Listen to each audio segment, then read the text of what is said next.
Lorsque les Canadiens français parlent d'eux-mêmes, ils disent toujours Canadiens, sans plus.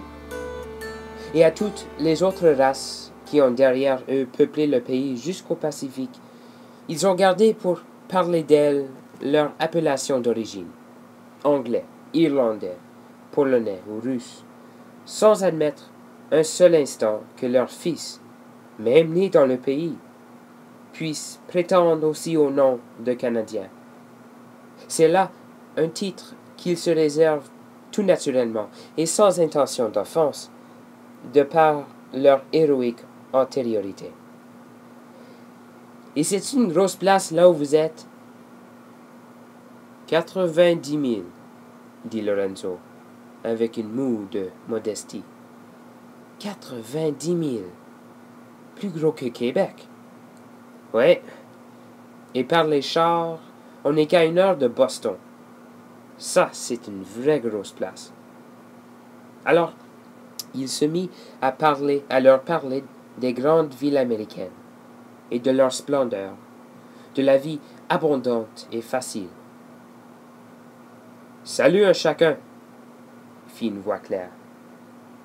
Et François Paradis parut sur le seuil. Oh mon Dieu, c'est François! Plusieurs semaines déjà.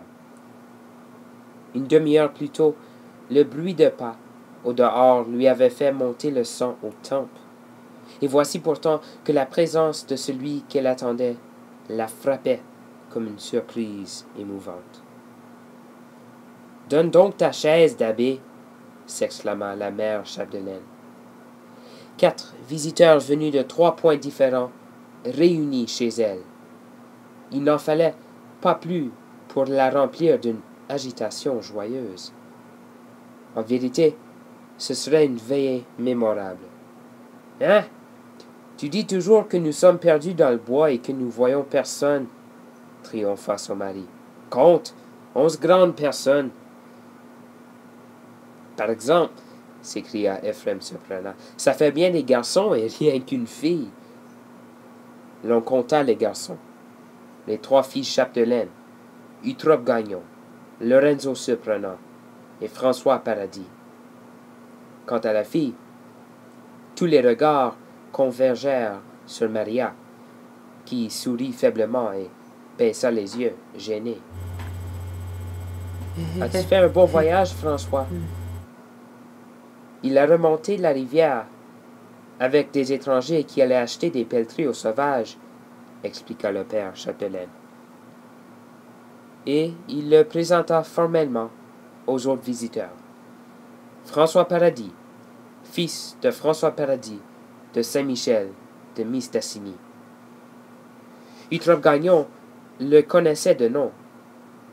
Ephrem Surprenant avait connu son père, un grand homme, encore plus grand que lui et d'une force dépareillée. Il ne restait plus à expliquer que la présence de Lorenzo Surprenant, qui venait des États, et tout fut en ordre. « Un bon voyage? » répondit François. « Non, pas trop bon. Il y a un des Belges qui a pris les fièvres et qui a manqué de mourir. Après ça, on se trouvait tard dans la saison. Plusieurs familles de sauvages étaient déjà descendues à Sainte-Anne de Chicoutimi, et on n'a pas pu les voir. Et pour finir, ils ont chaviré un des canots à la descente en sautant un rapide, et nous avons eu de la misère à repêcher les pelleteries, sans compter qu'un des boss a manqué de se noyer, celui qui avait eu les fièvres. Non, on a été malchanceux tout le long. Mais nous voilà revenus pareil. Et ça fait toujours une job de fait.